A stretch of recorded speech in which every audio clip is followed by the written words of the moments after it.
Hey guys, welcome back to an episode of Test and Tune. Now if you come over from 0 to 60, thank you very much for coming and checking out our much more casual, less professional, but more reviewy type channel. Now if you come over from 0 to 60, you've probably come to see what I do with the RC cars in the trailer. And actually I need to preface, whatever the word is. All the RC stuff is just me messing around in my own time. I do 0 to 60 during work hours, but most of the RC stuff will be done with some liquid encouragement. Anyway, so I got that trailer about 2 weeks ago now, and I had a quick look after that last video at what I was going to need to get the cars running. Unfortunately, all of the receiver packs in the trailer had like 1 or no volts. Basically, all the batteries were no good. I honestly think that trailer's been parked up since 2011 or 2012. The glow starter still had a bit of bite in it. Anyway, I've gone online and I've ordered a glow starter, some battery packs, some fresh fuel line, some fresh nitro. There's a few things coming that will try and get it running, hopefully in the next week or two. However, since I've had that trailer and I've been looking at RC car parts, been on Marketplace, been doing some research, and with the Revo, when I had my Revo back in 2005 or whatever, I bought some Proline upgraded wheels and tires for it. And the Revo that's there, it's got like these yellow wheels. I just don't like them. So I've been looking at Proline. They're bloody expensive, like $90 a pair for Proline wheels. And then, whilst I've been searching, a few people have sold some secondhand Prolines for like 50 to 100 bucks. But I come up with this. I couldn't believe it. So it's advertised just around the corner. It's got two pretty much new Proline blockade wheels that are on it at the moment, and then Proline Badlands here. So we've got two sets of good wheels and tires, albeit maybe some extra glues on there, and a bloody HPI car. I mean, what more could you want? Now, this is kind of like the trailer story. So this guy's had this for sort of 5 or 6 years. He said he did heaps of upgrades on it, but he didn't even remember what model it was. He said his mate was really into RC, and his mate set it up for him, told him what to do with it, and he ended up with this. He said it was a really good, quick car, but it's got some questionable solder joints. Has got a Mamba speed controller, so it's a 6S compatible speed controller. This thing's the shit. Well, it could be, depending on how much work it needs. So in this video, we're going to see if it works, because he hasn't started it. There is voltage in the batteries, I know that much. We should be able to plug it in and see if we get some power, see if we get some sparks, and just see what it does. Now, with that trailer, I did also order a new controller. So I ordered this FlySky GT2C, I think they call it, or GT3B. It's like 50 Australian dollars delivered for a controller and a transmitter and receiver, and you can get new receivers for like $10 to $15. So I figured I'd run all those models in the trailer on this, assuming that there's too much corrosion in the controllers for the Traxxas and the Kyosho that's in there. So yeah, I've got that, but one thing that was a bit of a downer with this car, the controller he had, which is also a FlySky, doesn't work apparently. So that's why he couldn't power it up, he didn't do anything with it. So we'll see if we can pair the FlySky to the speed controller. What is it actually? I haven't even opened it. I try and do things on camera, you know, for suspense. It's a Hobby King. All right. Well, we'll see if we can pair. Well, you must be able to pair the FlySky because he's paired a FlySky to it. So we'll see if we can get that paired up. We'll see if it powers up. See if it works. Because for 200 bucks, I mean, I was happy to pay 200 just for the wheels and tires to run on my other cars. But if we get a 6S compatible car, I mean, this thing might do 100 k's an hour. Oh, it also come for my $200 purchase with a charger, which I've just powered up. That still works. However, the lipos that it comes, and it comes with 3 lipos, they're a bit swollen. So probably no good. But in fact, let's put them on the charger. We'll put 2 on the charger, because it does 2. And we'll see see if there's any life left in them. All right, so it's been a while since I've used one of these chargers.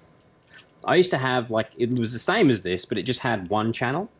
I think that charger was like $180 back in the day. Okay, so if we connect that, battery type, they're not 3S, mate. They are 2S. Right, moment of truth. Battery check. Yes. It's already got 8.1 volts. It's already charged. All right, let's try this one. Maybe the guy did charge him. He was a bit I'll put up some photos of the Facebook ad. He was very vague with what he said. Oh my god, that is a melted Dean's connector. Mind you, it looks like it was melted whilst it was being soldered. I need to do some tidying. So if we can go through, we'll just change that again. That's 8.1. He must have, maybe he's charging. Maybe that's why they've swollen up. All right. While they're on charge, let's have a quick look at the car. And hopefully there's enough power in that one to do the transmitter pairing. All right. So I don't think I've ever actually paired a transmitter with an electronic speed controller setup. So we'll get the wheels off the ground just in case it decides to want to take off.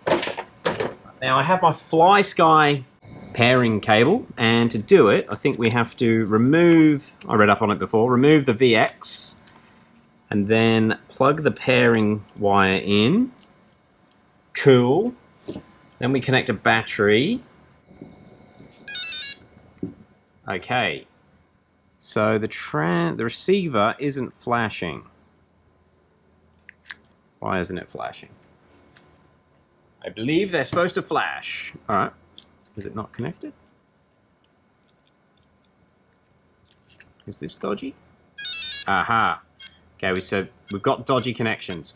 But that is in pairing mode, and to pair it, all I should have to do on this is hold bind and then turn it on. So we'll hold bind and turn it on. And the lights stop flashing on the receiver. So now it's just a matter of turning it off and turning it back on. I may be able to smell something burning. Not great. All right.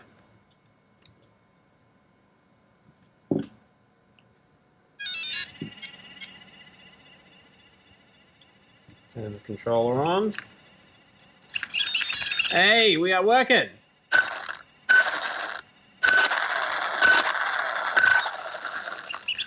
Right, okay, the car works. Okay, I kind of just want to put it down and see if we can drive it. Okay, what I'm going to do is strap this battery in. That connector is horrific. It's a really dodgy connector.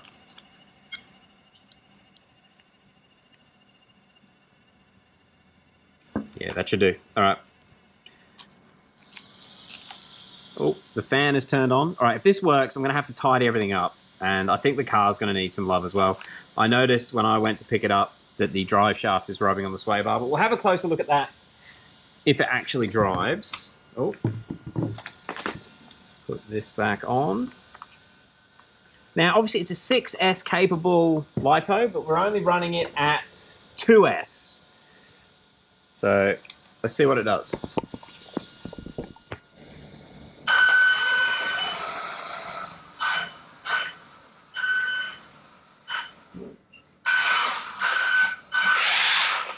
Hey!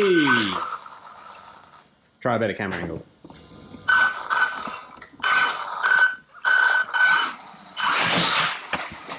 Oh, we've crashed already.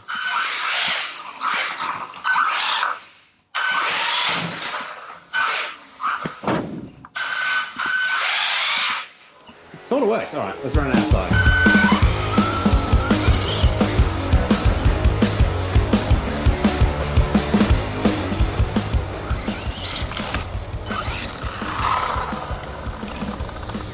Is it binding? Okay. Well, I think it's all right. Should we run it for a bit more? Ooh, wires are getting warm. All right.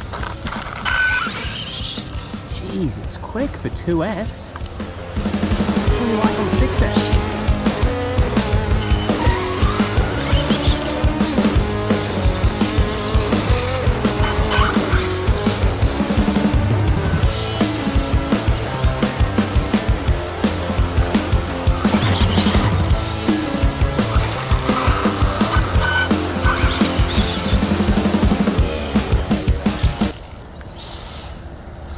All right, we broke it.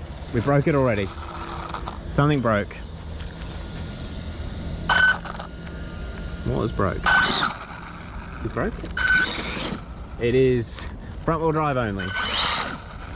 Ah. All right, well that was quick lived. Oh, cock. Right, the drive shaft that was rubbed through. Bugger, all right. Well, as much as I was sort of enjoying that, I didn't buy these things to play with. I bought them to see if I can restore them without spending an arm and a leg. So let's go and see what else this thing needs to get it working properly. So I had to do some real work. I just had to make some keys for someone. But we managed to break it within a few seconds. I can't really remember what I filmed, but we actually broke the right rear drive shaft. The one from just down here. Now that's broken because this sway bar, hopefully it's picking it up, but this sway bar was underneath the drive shaft somehow. Well, it's popped out of its holder and managed to come through. So we're going to need, well, in fact, let's go over a few parts that I'll have on video so I know what I'm going to order. So this is the HPI Trophy Truggy, which is a pretty cool looking truck when it was new. It is supposed to have a rear wing, not a wheelie bar, but maybe the wheelie bar is going to be good if we're going to run it on 6S, because it wasn't terrible on 2S. So 4S is going to be good and 6S is going to be wild, which this should do. I'm pretty sure this is the same motor that's in the HPI Savage Flux, and with the upgraded speed controller, she's going to do 6S. All right, anyway, so things I want to order. I want to order a new rear wing post and a rear wing so we can get it looking how it used to look. I think I'm going to order another shell. I might go for an aftermarket one, see what I can get. I have seen cheap China shells for 20 or 30 bucks, so we'll see if we can get something that looks like a similar shape that's going to fit on there. Now, what else was loose? I had a bit of a poke around. You can see this steering joint's loose, and I think that is just this billet piece is actually loose on these arms. Let me just grab a screwdriver. We'll see if we can fix that. Also, just grab some better light, so hopefully that makes it a bit better to see with this camera. But the screws are completely threaded. Okay. That one's not. That one's loose. But the arm underneath is threaded. So the head is good on that one. This head is knackered, but she's still loose. So we're going to need, I'm probably going to order a, actually I might have screws in the trailer. We'll check if I can get away with universal screws. But we need to order a servo saver arm just to remove that play, because that one is definitely loose. In fact, has it got, ooh, maybe it has a nut under there. Let's have a quick look. Okay, so there is a captive nut under here, which is threaded, but I was managed to hold the nut tight enough and tighten it up with a decent screwdriver. And we've actually removed the play in that steering rack, is that what I'm going to call it? But we have got a fair few loose and missing bolts as I've gone through it. So I think I'm just going to probably end up just stripping it down. You see we've got one missing down in there. Things like the wheel hubs, they are loose. They shouldn't be that loose. Same on this one. So I think I'm going to grab some more tools. We'll switch to a time lapse. I'm going to strip it down a fair bit just so I can get to all the problem issues, get to this axle, and see what else I find that's loose. Just give you guys a summary, I think, instead of me learning how this truck works. Yeah, and I'll do up a bit of a parts list, give it a clean, and I reckon we're going to have a pretty good car on our hands. A lot of fun anyway. Although I bought it for the wheels and tyres. I'm now going to need more wheels and tyres.